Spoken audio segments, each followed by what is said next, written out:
हमनी के संस्कृति, हमनी के संस्कार सदा रहे हमनी के साथ। भारत के महान ग्रंथ और काव्य सब के संपूर्ण संकलन सब्सक्राइब करें तिलक। गांव के बाहर वाला मंदिर में जाके रहब। हाँ देवर जी, ओही मंदिर में जाके रहब।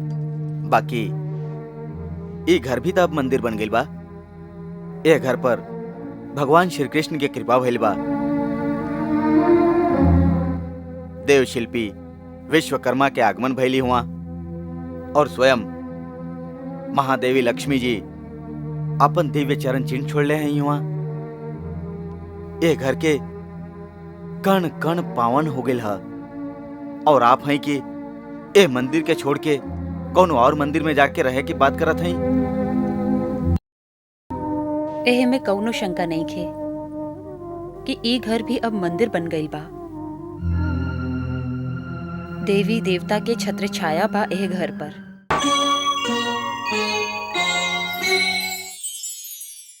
ई का कह रहा नहीं भौजी आप? गांव के बाहर वाला मंदिर में जाके रहब। हाँ देवर जी, ओही मंदिर में जाके रहब। बाकी ई घर भी तब मंदिर बन गइल बा। ए घर पर भगवान श्री कृष्ण के कृपा भइल बा। देव शिल्पी विश्वकर्मा के आगमन भइली हुआ और स्वयं महादेवी लक्ष्मी जी अपन दिव्य चरण चिन्ह छोड़ले हैं हुआ। ए घर के कण कण पावन हो गइल ह और आप हैं कि ए मंदिर के छोड़ के कौन और मंदिर में जाके रहे की बात करत हैं। एहे में कौनो शंका नहीं खे कि ई घर भी अब मंदिर बन गइल बा। देवी देवता के छत्र छाया बा एह घर पर।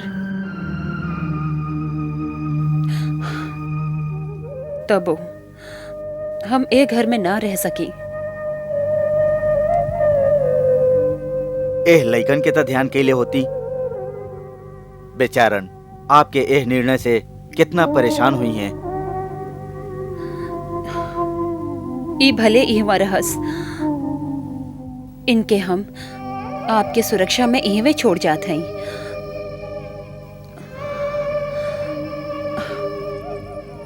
बाकी हमके मत रोकी। हमार मन इहवा रहे के तनी को नहीं चाहत। अब बाकी भौजी, आपके एह तरह घर से जाए से भगवान श्री कृष्ण के यह उपहार के अनादर ना हुई। भगवान जानत हई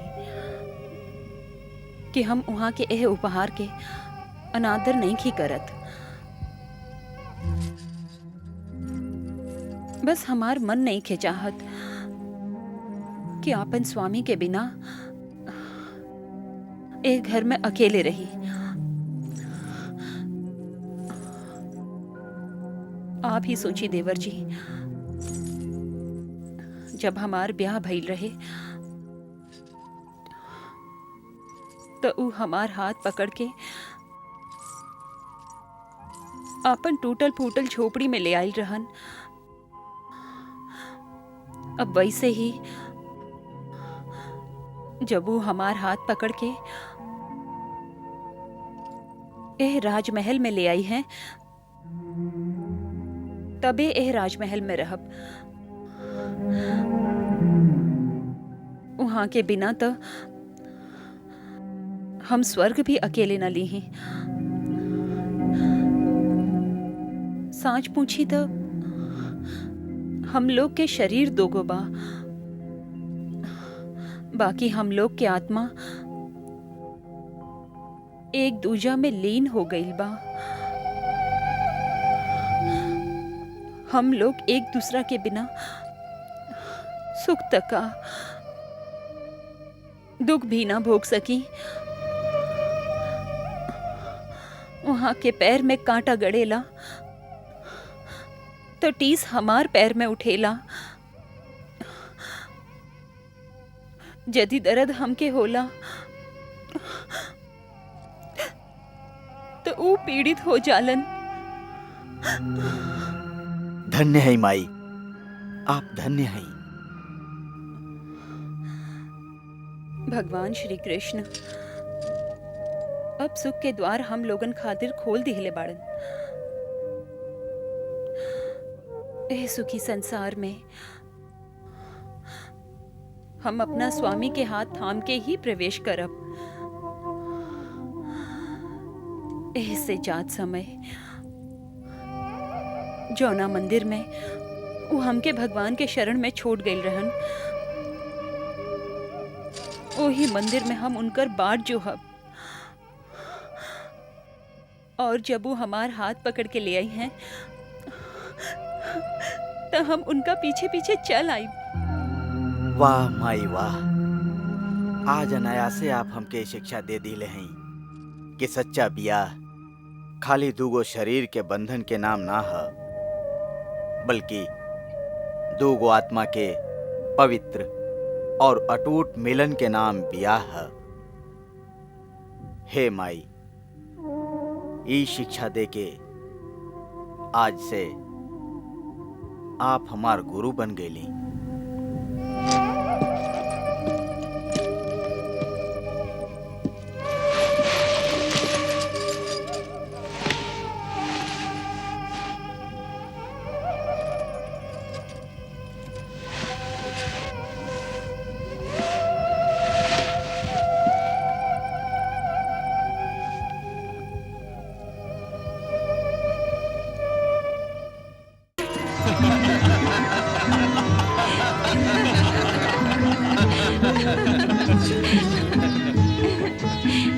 अरे नाना, अरे ई कैसे हो सकेला?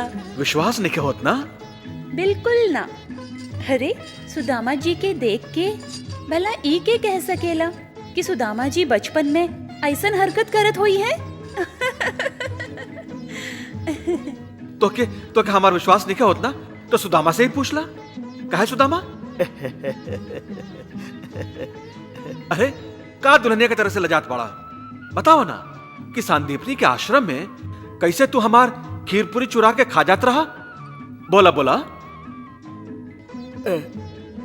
अब बचपन में तो ये सब चलते रहेला।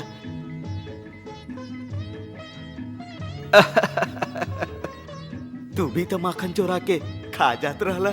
अब भूल गए?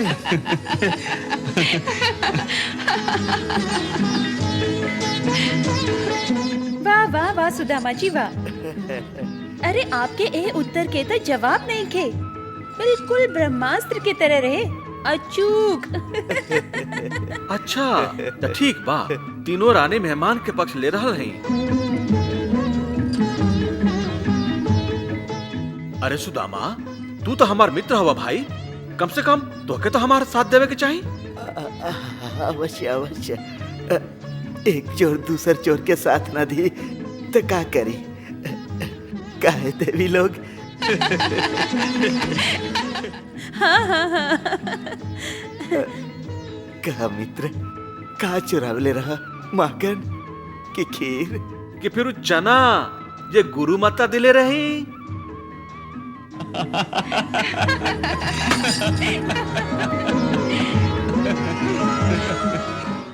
ल ई चना अपना संगे ले जा।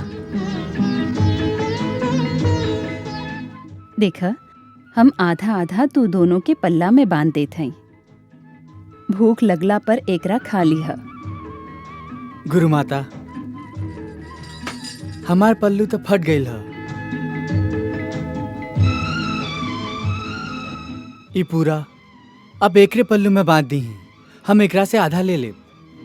अच्छा बात है, अच्छा बात है। ला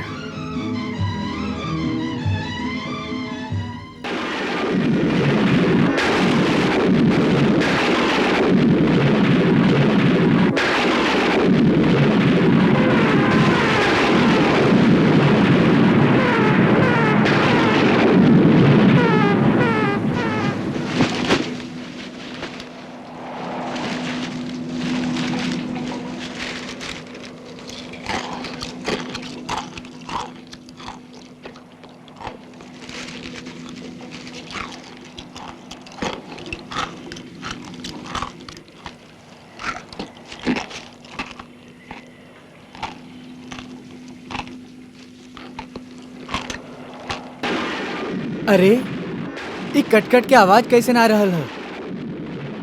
कुछ खा तारा का? ना, इ तो सर्दी के मारे हमार दांत कटकटा रहल है। अच्छा, बहुत सर्दी लग रहल है का? हाँ, पूरा शरीर भीग गइल है। ओहो हो, हमके भी बहुत सर्दी लग रहल है। सुनले हई कुछ खाए से शरीर में गर्मी आ जाला।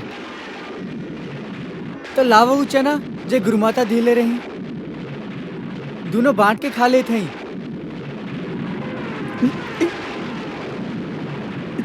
चना चना कहाँ बा? तोहार पल्लू में बदले रही ना। हमार पल्लू में वो तब पेड़ पर चढ़त समय डाली से रगड़ के गीलापन से गांठ खुल गेल रहे, जैसे सगरे चना कीचड़ में गिर गेल रहे। ओहो हो, ये तो बहुत बुरा भइल। काहे कि तोहके तो भूख बहुत जल्दी लग जाला ना। तो अब का करब?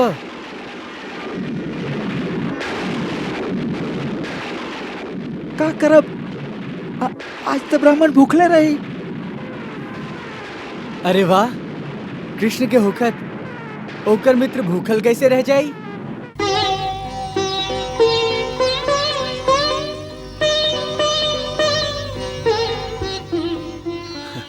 काश बचपन के वो दिन ही चुरा लेता। काश वो दिन सचमुच ही चुरा सकती। बचपन तो बचपन ही होखेला, न कोनो छल न कोनो कपट। जे मुंह में आइल कह देली, जे मन में आइल कर देली। कबो पेड़ पर चढ़ गेली, कबो नदी में कूद गेली। ऊंच नीच के भेदभाव तो कबो मन में आइल ही ना। बाकी बड़ हो गेला पर एक एक कदम सोच समझ के रखे के पड़ेला। बचपन के उस सगरे भोलापन छीना ही जाला। ऐसन काहे होखेला कृष्णा?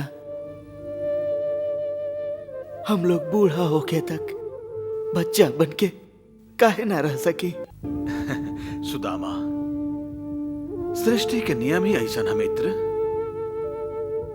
ना सृष्टि के गति थमेला, ना केहू के आयु कोनो क्षण रोकेला। काल चक्र चलत रहेला और समय बदलेला, और समय के साथ सब कुछ बदल जाला। बच्चा जवान हो जाला और जवान बूढ़ा हो जाला। ई नियम अटल हा। सृष्टि के ये नियम बड़ा ही कठोर नियम बा। कठोर तो बा, बाकी हाँ बड़ा ही आवश्यक। बचपन में हम लोग खाली अपना खातिर ही जी ले, बाकी बड़ होके लइकन खातिर। और जाना था वह हम लोग बड़ा होके अपने अमूल्य बचपन अपना लइकन के अन्यास ही दान कर दी ले। बल्कि मनुष्य के सगरे जीवन ही अपना संतान के नाम पर अर्पित हो जाला। लइकन खातिर जियल, लइकन खातिर मरल। माता पिता अपन संतान खातिर का ना सहन करेला। हम तो अपन लइकन खातिर कुछ भी तो ना कर सकली। यही से तो हम हुआ आयल रही। वो बेचारा भी तो हुआ आस लगौले हमार प्रतीक्षा करत हुई है, सोचत हुई है कि हम हुआ से।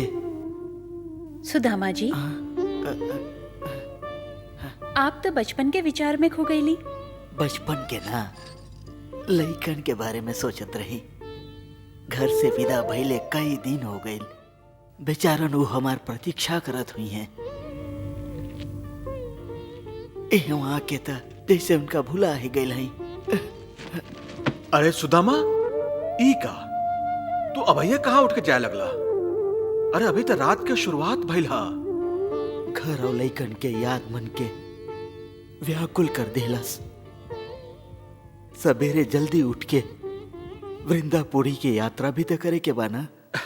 अरे का कहता रहा सुदामा? अरे अभय तो जी भर के तो से बात भी नहीं के भइल। मित्र, मन करता कि तोहरा साथे बैठ के बरसों बचपन के बात करत रहे। बचपन तो रहल ना कि जे मन कहे उहे करी। अबे आयु में त लइकन खातिर मन के मारे के ही पड़ेला ना। तू सही कहला सुदामा। सृष्टि के नियम बड़ा ही कठोर होला। ना तो मन के भावना के समझेला और ना महसूस कर सकेला।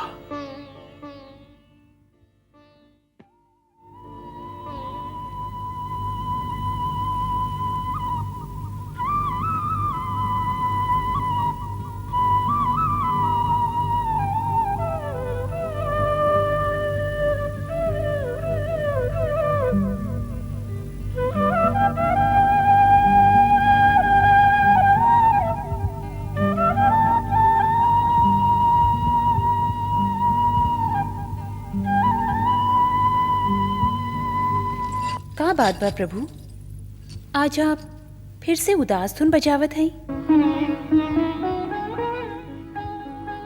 सुदामा के दुख तो अब दूर हो चुकल बा। ऐसे अब तो आपके प्रसन्न होके के चाही। दुख तो होइबे करी देवी। अब अपना मित्र से बिछड़े के समय जे आ रहा हा। बाकी अच्छा बात यह है कि सुदामा के दुख के दिन अब बीत गईल। भगवन, सुदामा के दुख के कारण कहीं वो चोरी तना जीव बचपन में कैले रहन, चना चुरवले रहन, खीर चुरवले रहन, कहीं आप उनके ओही चोरी के दंड तो नहीं के देत? ना देवी, हम केहू के दंड ना दे सकीला। हम तो अपना भक्तन के मुक्ति देला। कर्म और भोग अनिवार्य है। कर्म के विधान ऐसन है कि जे जैसन करी ऊ वैसने भरी। यदि केहू बबूल के पेड़ लगाई तो होके कांटा ही मिली, काहे कि बबूल पर तक कांटा ही उगेला, फूल ना खिले। कर्म के विधान के और सृष्टि के नियम के हम ना बदल सकी। ऐसन कैला से विधि, विधान और विधाता तीनों संकट में आ जाए हैं। ऐसे है देवी, हर केहू के तरह सुदामा के भी अपना कर्म के फल तब भोगे के रहे। अब अच्छा बात ये बा कि अब सुदामा के भाग्य में शूल ना, फूल ही फूल बा।